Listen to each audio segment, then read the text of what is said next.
하나님은 새 일을 행하십니다. 하나님이 하신 모든 일은 그 모두가 새 일입니다. 오병이어가 전에 있었어요? 죽은 나사로가 살아온 모두 새 일입니다.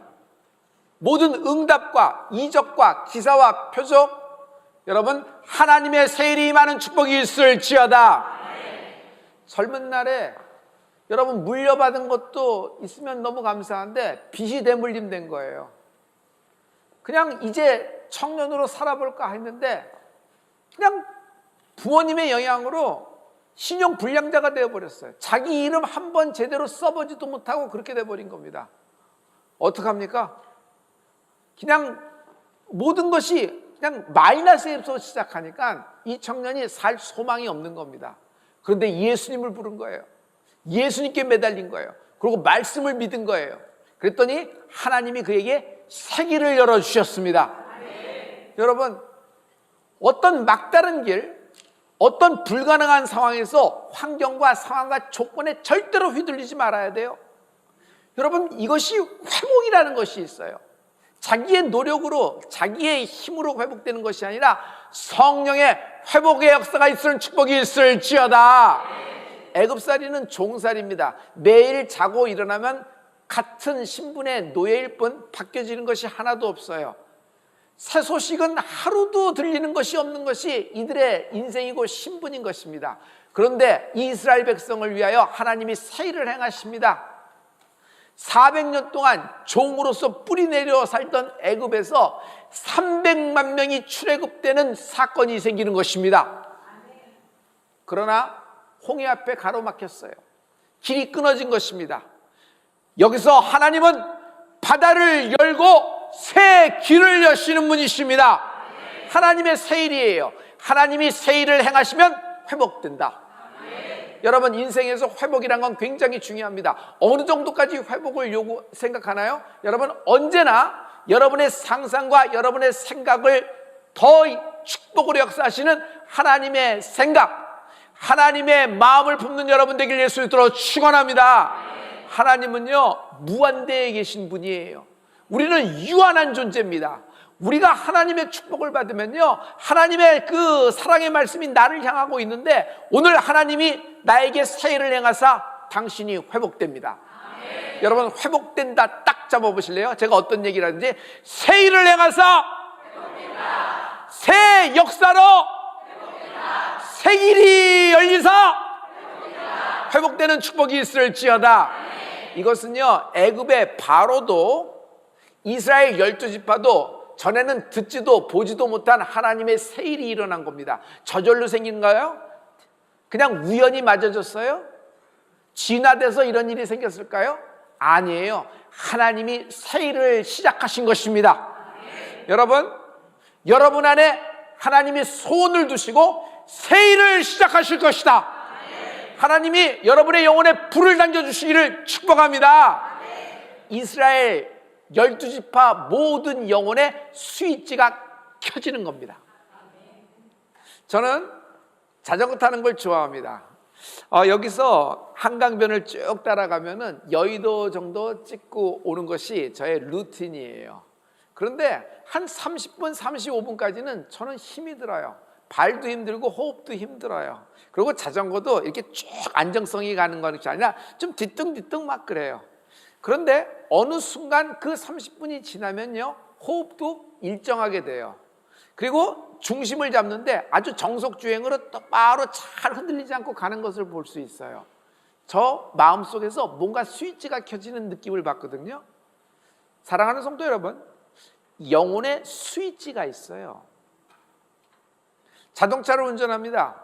평상시 로컬과 프리웨이, 고속도로 지나갈 때는 그렇게 운전하시면 됩니다. 그러나 전문적인 레이싱 트랙에 들어갔습니다.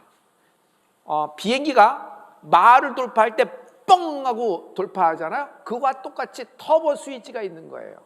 여러분, 한번 전속력으로 될 때는, 여러분 어느 순간에서 터보 스위치를 누를 때는요, 아메리카노 마시면서 내가 좋아하는 스테레오로 음악을 들으면서 한 손은 팔걸이에 놓고 좌석은 뒤로 릴렉스 반쯤 누운 채 이렇게 선글라스 끼고 여러분 그렇게 주행 못합니다. 모든 것을 다 꺼버려야 됩니다. 스테레오도 끄고 에어컨디셔너도 끄고 모든 음악 소리도 끄고 모든 것을 다 끊고 여러분 핸들을 곧 잡아야 돼요.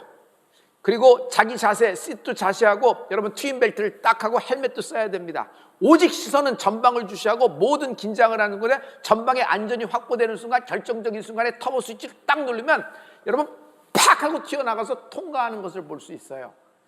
여러분의 지금 갖고 있는 상황과 조건, 어떤 불가능한 벽에 도착했을 때 여러분 거기가 일기장의 마지막 장이라고 생각하면 안 됩니다. 여러분 여기야말로 여러분의 영혼의 스위치가 켜지는 축복이 있을지어다 돌파될 수 있어요. 여러분 평상시의 기도력으로 안 되는 부분이 있어요.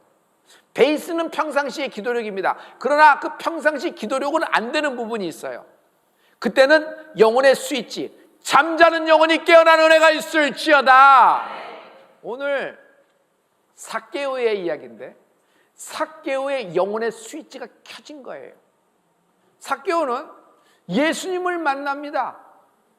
그래서 예수님을 만날 때 그 예수님이 이제 여리고성을 지나갈 때 뽕나무에 올라갔어요. 그의 영혼의 스위치가 켜지는 순간이에요. 평상시에 뽕나무를 자주 올라갔기 때문에 올라갔을까요? 그렇진 않을 겁니다. 예수님께 눈을 띄우고자, 예수님을 바라보고자 올라간 거예요. 그 소원 하나 가지고 올라간 거예요. 상황과 조건이면 유별나고 특유해서 그거 올라가면 놀림거리 되는 겁니다. 키 작은 삭개오가 가뜩이나 그런 인물이었는데, 그런데 삭개오는 마다하지 않고 담대함으로 올라가는 겁니다. 저는 이게 삭개오의 기도력으로 봅니다. 너무 감사해서, 예수님이 자기 이름을 불러준 걸 너무 감사해서 자기의 소유의 절반을 가난한 자를 위해 쓰겠습니다. 만일 자기가 도적질하고 훔치고 몰래 빼돌린 것이 있다면 4배나 갚겠나이다 라는 고백까지 합니다. 삭개오는요 예수님 만나서 재산상으로는 거들이 난 겁니다. 그의 당시에 하는 일이, 여러분 이스라엘 백성과 로마 사이에서 여러분 그런 일을 했기 때문에 거의 토생한 것 전부 전체가 다 그렇지 않을까요? 이스라엘 백성이 그를 위해서 이를 갈고 있었을 겁니다. 그런데 그런 고백을 하다니. 그런데 사람들이 삭개오를 보는 눈하고 예수님이 그에게 보는 눈하고 시각이 완전히 다름을 이 말씀에서 볼 수 있어요. 누가복음 19장 7절과 9절의 말씀입니다. 이 말씀을 다 같이. 뭇 사람이 보고 수근거려 이르되 저가 죄인의 집에 유하러 들어갔도다 하더라. 예수께서 이르시되 오늘 구원이 이 집에 이르렀으니 이 사람도 아브라함의 자손이미로다. 사람들은 죄인이라고 얘기해요. 저 죄인의 집에 들어가네. 삭개오의 집에 들어가네. 삭개오의 이름을 부르지 않아요. 죄인이라고 얘기해요. 거기 여리고에 있는 모든 사람이 삭개오의 이름을 부르지 않고 삭개오는 모든 사람의 대표적인 죄인의 대명사가 된 거예요. 죄인, 죄인, 죄인. 그의 이름은 죄인이에요. 그런데 예수님은 삭개오를 이렇게 불러요. 아브라함의 자손이다. 그도 아브라함의 자손이다. 삭개오를 보고 아브라함의 자손이라고 그래요. 삭개오가 무슨 아브라함하고 무슨 상관이 있어요? 근데 예수님은 그도 아브라함의 자손이라 그래요. 사람들은 죄인이라 그러는데 예수님은 그를 아브라함의 자손이라 그래요. 아브라함의 자손이 무슨 뜻일까요? 혈통으로 나지 않았으나 믿음으로 난 자, 아브라함의 자손. 즉 너도 상속자라는 얘기예요. 여러분 삭개오가 이 얘기를 듣고 너무 감격을 한 거예요. 하나님은 삭개오를 어떻게 대우하시는지를 볼 수 있죠. 삭개오에게 새 일을 행하셨어요. 아브라함의 자손이라고 말하고 삭개오를 회복시켜 주신다. 오늘 하나님의 회복이 있을 겁니다. 그 회복을 위하여 하나님은 당신에게 새 일을 행하실 것입니다. 새 소식이 들릴지어다. 새 길이 열릴지어다. 새로운 만남이 생겨나라. 사람들은 세상을 정죄자라는 세상이라 그랬어요. 오늘 이 삭개오와 같은 사건이 여러분 또 하나의 사건에서 여자에게 일어난 것을 제가 기억하고 있거든요. 이 여자는 현장에서 붙들렸어요. 그렇기 때문에 옷도 제대로 못 입고 현장에서 두들겨 맞아서 그냥 겨우 그냥 그렇게 가린 채 그냥 너무 수치, 너무 멸시, 차라리 죽는 게 낫지 하고 그냥 그냥 질질질 끌려왔습니다. 애도 어른이고 모든 사람들이 그를 돌려서면서 돌멩이 하나 짚고 이 여인을 누구에게 끌고 오냐면 돌로 치기 전에 예수님께 잡아온 곳입니다. 그러면서 예수님 보고 이렇게 얘기해요. 어떡하시렵니까? 모세의 율법에는 돌로 치라 그래서 돌 들고 있는 거 보이시죠? 근데 예수님은 어떻게 말씀하십니까? 예수님께 고견을 들으려고 온 것이 아니라 예수님을 시험하고자 하는 거예요. 그런데 예수님은 그 난처한 사건 속에서 갑자기 손가락으로 땅 위에 글씨를 쓰십니다. 쫙 하고 쓰십니다. 요한복음 8장 8절과 11절의 말씀이에요. 우리 이 말씀을 다 같이 다시 몸을 굽혀 손가락으로 땅에 쓰시니 대답하되 주여 없나이다. 예수께서 이르시되 나도 너를 정죄하지 아니하노니 가서 다시는 죄를 범하지 말라 하시니라. 땅에 손으로 글씨를 쓰시면서 이 여인에게 말합니다. 내가 너를 정죄하지 않는다. 나도 너를 정죄하지 않는다. 라는 말씀을 하세요. 여러분, 땅 위에 예수님이 이 글을 쓰신 건요, 처음 있는 일이에요. 베드로 수제자를 위해서도 땅에 글을 쓰신 적이 없어요. 그 어떤 12제자, 그 어떤 사랑하는 사람 아리마대 요셉을 위해서도 예수님은 땅에다 글을 쓰신 적이 없어요. 근데 이 현장요, 수치와 몸을 누가 보더라도 딱 현장에서 붙잡혔기 때문에 변명도 피할 핑계도 없는 이 여인이에요. 근데 그를 위해서 글을 쓰시는 겁니다. 그 글을 읽자마자 뭐 쓰시는데? 뭘 하는데? 보자마자 그걸 딱 보더니 아, 끝났다 생각하고 자기의 손에 쥐고 있는 돌, 낫, 몽둥이, 망치, 그리고 어떤 이렇게 채찍, 어떤 칼, 이런 것들 모든 걸 이 여인을 죽이기 위해서 잡아든 모든 준비된 모든 것들을 가지고 다 내려놓습니다.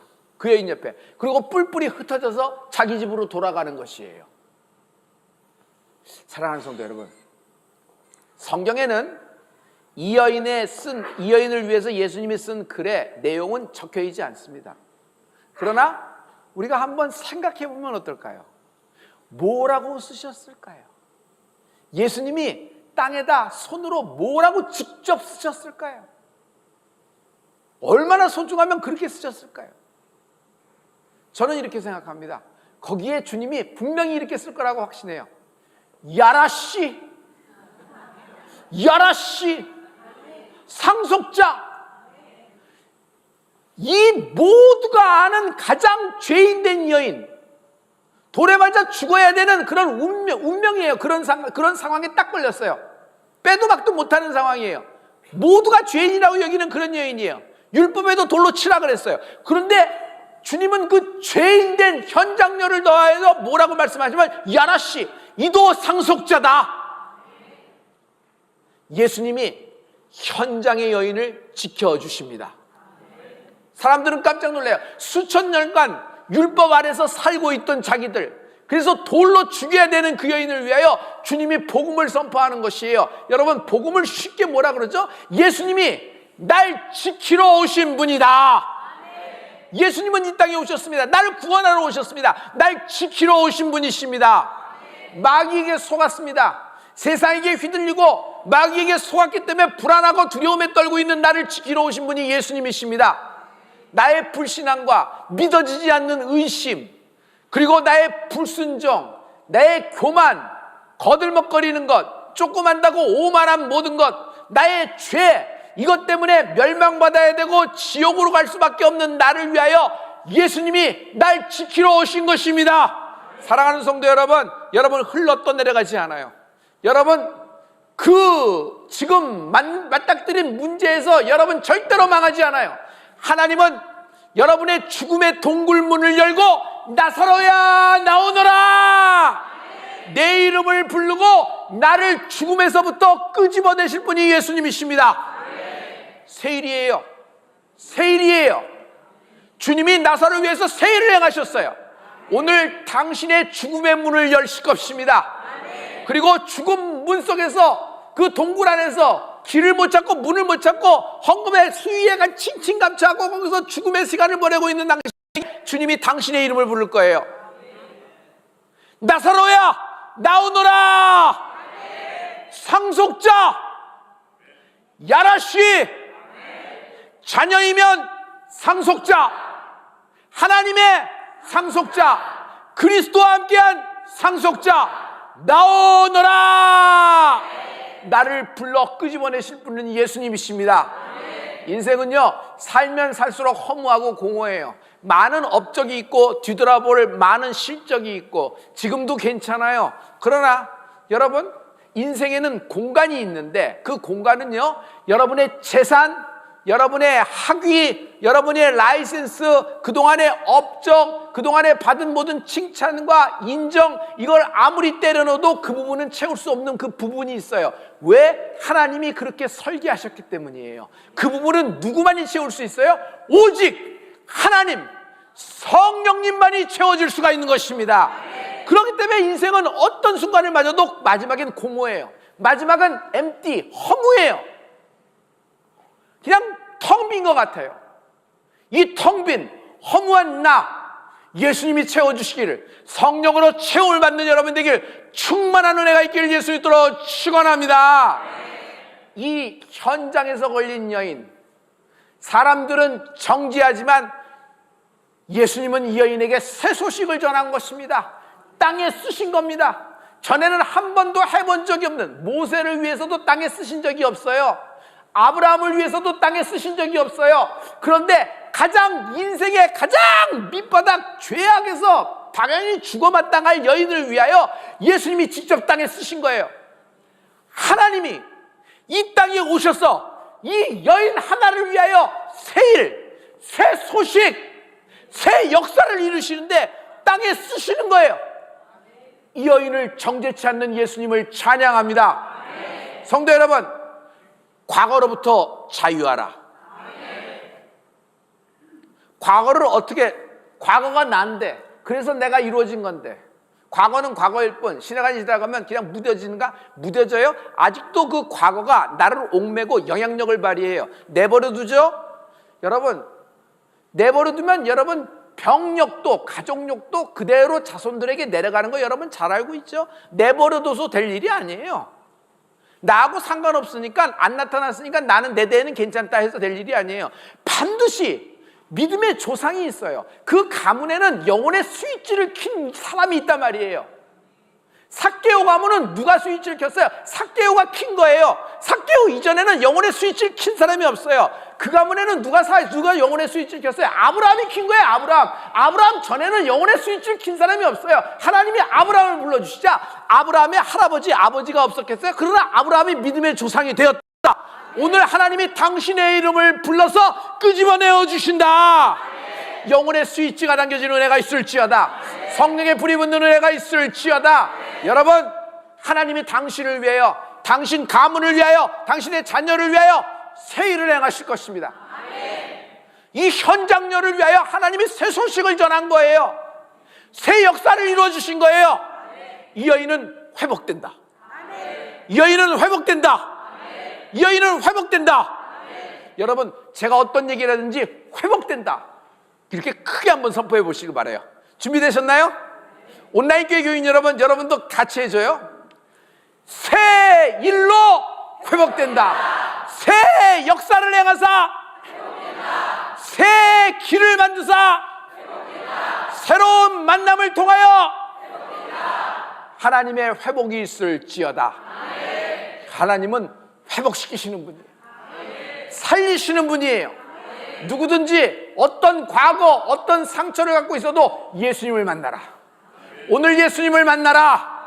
그냥 그렇다면 그렇고 저렇다면 저렇고 뜬구름 떠다니는 교리 얘기, 신학 얘기 이런 것이 아니라 실제 나의 사건, 말씀이, 이 성경의 사건이 내 사건이 되는 축복이 있을지어다. 여러분, 아무리 잡쳤고 아무리 죽었고 아무리 망친 내 인생이라고 하더라도 여러분 희망이 있어요. 예수를 만나면 소망이 있어요. 에스겔 6장에 메마른 뼈다가 살아나듯이 여러분, 삭개오가 뽕나무 올라갈 때 영혼의 스위치를 당겼어서 야라씨, 너도 아브라함의 자손이라. 아멘. 여러분, 야라씨의 축복이 있기를 예수님으로 축복합니다. 아멘. 그 현장녀를 위해서는 주님이 땅에다 손으로 직접 쓰셨어요. 나를 위해서는 뭐라고 쓰실까? 땅에다 쓰셨다 그러는데 나에게는 날 위해서 주님은 뭘 쓰셨을까? 예수님은 나의 영혼에 쓰셨습니다. 빨간 잉크로, 빨간 매직으로, 빨간 사인펜으로, 빨간 물감으로, 빨간 붓으로 칠한 거 아니에요. 빨간 컬러로 쓰신 거 아니에요. 예수님의 보혈, 하나님의 보혈, 그 예수님의 십자가 보혈로 내 영혼에 글을 쓰신 거예요.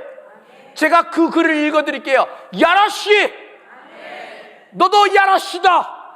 할렐루야. 이 글의 내용이 로마서 8장 17절에 있습니다. 우리 이 말씀을 다 같이 한번 선포하겠습니다. 로마서 8장 17절 다 같이. 자녀이면 또한 상속자 곧 하나님의 상속자요 그리스도와 함께한 상속자니 우리가 그와 함께 영광을 받기 위하여 고난도 함께 받아야 할 것이니라. 여러분 한번 도와주실래요? 야라시라고 해주세요. 자녀이면 하나님의 그리스도와 함께한 야라시. 아, 예수님이 우리하고 함께 하신다는 얘기지 이렇게 듣는데, 여러분 원문도 또 NIV 영어 성경을 보면 더 정확하게 알 수 있어요. 거기 성경을 보면 co-heir라고 써 있어요. co-heir. 여러분 이건 뭐냐 하면은 공동상속인이라는 얘기예요. 내가 누구하고 공동상속인이에요? 예수님과 공동상속인이에요. 할렐루야.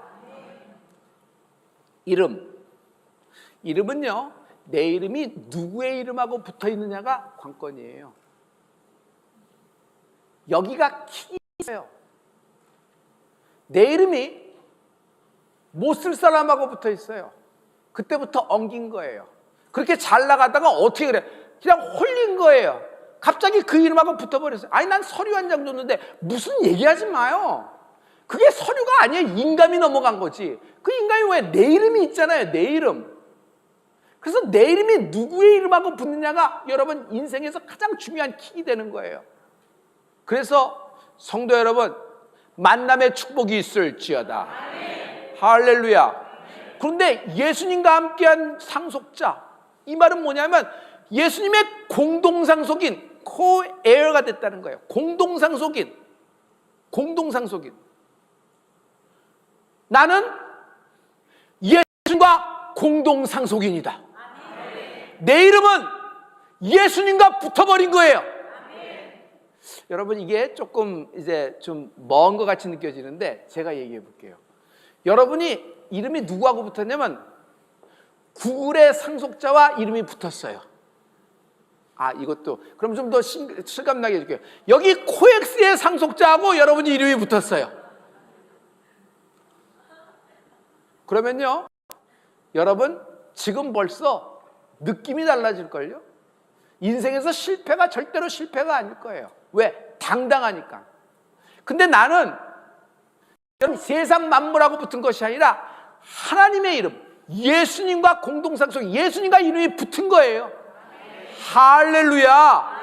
할렐루야. 할렐루야. 나는 공동상속인이다. 나는 공동상속인이다. 나는 공동상속인이다. 여러분 한 번만 크게 한번 써봐요. 나는 공동상속인이다. 시작. 공동상속인에게는 권리가 있어요. Right. 상속이 계시된 때 상속의 그 권리가 있어요. 계시 시점부터. 그리고 자기의 그 어떤 지분이라는 것이 있고 영역이라는 것이 있어요. 그러나 상속인에게는 권리만 있는 것이 아니라 duty, 책임도 있다. 책임도 있다. Great power comes great responsibility. 제가 좋아하는 영화 스파이더맨에서 나오는 이야기인데요. 위대한 그 힘이라고 하는 것, 위대한 권력이라는 것은 정말 위대한 책임감에서부터 나온 것이다라는 얘기 있어요. 여러분 상속인은 여러분 책임이라는 것도 있어요. 무슨 책임? 지킬 책임이 있다. 아, 재산을 지키라는 거지, 땅을 지키라는 거지, 망하지 말라는 얘기지. 아니에요. 여러분 뭘 지킬 책임이 있어요? 아버지와 어머니를 지킬 책임이 있는 거예요.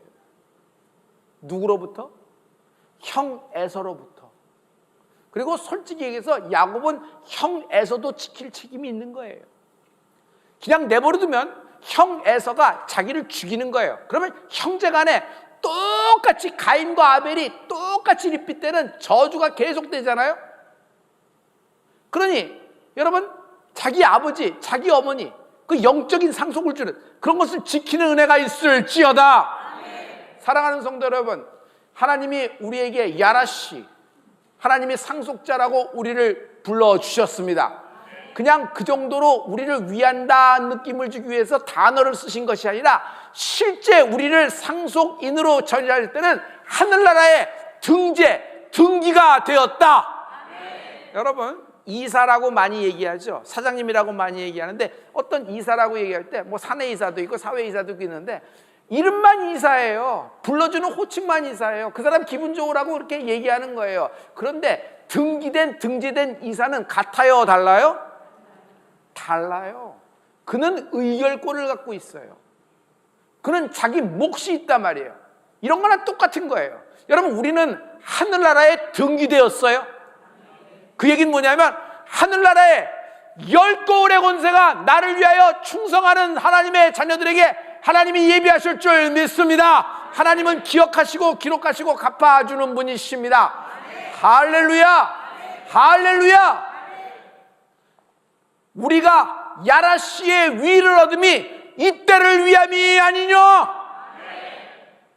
에스더, 네가 아니더라도 하나님은 유대민족을 구원하실 거야. 그러나 네가 왕위의 위를 얻음이 이때를 아니면요. 실은 개인과 개인의 싸움이에요. 모르드게와 하만의 개인과 개인의 싸움이에요. 근데 민족과 민족의 싸움으로 돼버렸어요. 유대민족이 말살되는 지경이 됐을 때 에스더가 왕위의 위를 얻음이 이때를 아니면 나가면 죽으면 죽으려고 나가는 장면 보이죠? 여러분, 지금 대한민국은 굉장히 절박한 순간입니다. 우리가 야라시라는 위를 얻으면, 하나님의 칭호를 얻으면 이때를 위함이 아니면요. 여러분, 우리가 기도할 때 대한민국에 하나님은 새 일을 행하실 것입니다. 새 역사를 이루실 것입니다. 새 소식을 들려주실 것입니다. 대한민국이 회복될 것입니다. 이렇게 찢어지고 난파되고 상처투성이가 피투성이 된 채로 우리가 우리 다음 세대에게 대한민국을 상속하는 것이 아니라 영적 이스라엘, 마지막에 하나님을 나라를 위하여 예비된 나라 영적 이스라엘 대한민국을 상속하는 축복이 있을지어다. 여러분, 이 여인은 자기 이름이 살아남으로 말미암아 명예가 회복돼요. 과거로부터 단절돼요. 성도 여러분, 회복에는 질병으로부터의 회복도 있어요. 그냥 병원에서는 손 다 떼었어요. 어떻게 칼을 댈 수가 없는 거니까 뭐 이렇게 얘기하지만 좋은 얘기로 그냥 하지만 그냥 지켜보자는 얘기예요. 할 수 있는 모든 것은 그것뿐이니까 견디면 좋고 못 견디면 거기까지라는 얘기입니다. 어떻게 더 이상은 진행이 안 되는 거예요. 말기니까. 그런데 여러분, 하루하루 새로운 소식, 말씀을 들으면서 새로운 역사가 그에게 일어나고 있어요. 나는 반드시 하나님의 회복이 일어나게 될 줄 믿습니다. 오늘 여러분의 모든 떨어졌던 이름이 여러분 땅에서부터 솟아나기 시작할 거예요. 비상하게 될 것이다. 급하고 강한 성령의 바람이 부는 역사가 있을지어다. 성령의 인도함을 받아 따라가는 길이 새 길이요, 성령으로 받은 것이 새 것이고 성령에 의하여 인도되어 맡은 것이 새 일이 된다. 하나님이 나를 위하여 새 일을 행하실 것이다. 회복된다. 반드시 회복된다. 기도하십시다.